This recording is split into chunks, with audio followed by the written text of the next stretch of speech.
we see that sometimes getting shown up in like hot yoga, that if we practice in a hot room and we sweat a lot, that is tapas. And it is in a gross form, it's purifying the system. But in a more refined form, it means burning enthusiasm.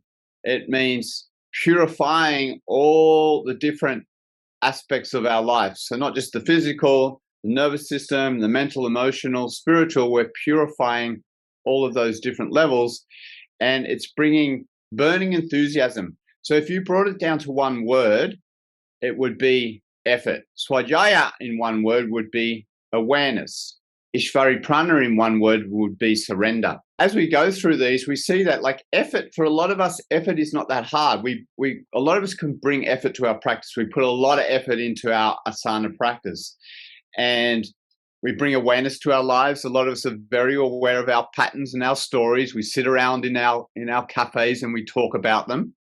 Surrender is the actual problem for most of us. Like in the Western mind, we struggle with letting go and surrendering and trusting, inspiration and insight and letting go into that. So tapas, putting in the efforts that we need to do to get to samadhi, and that means purifying the system. And then svadhyaya means know thyself and be free. So understand who you are and how you operate in the world. Understand your limitations and how you can move beyond those. It also means to understand the scriptures or the texts. And then Ishvara Pranidhana means to surrender into a larger principle than ourselves or our individual selves. Now, you can call that God. In yoga, we would call it Brahman. You can call it the quantum field if you want to come from a science background. But what is it that we can surrender into?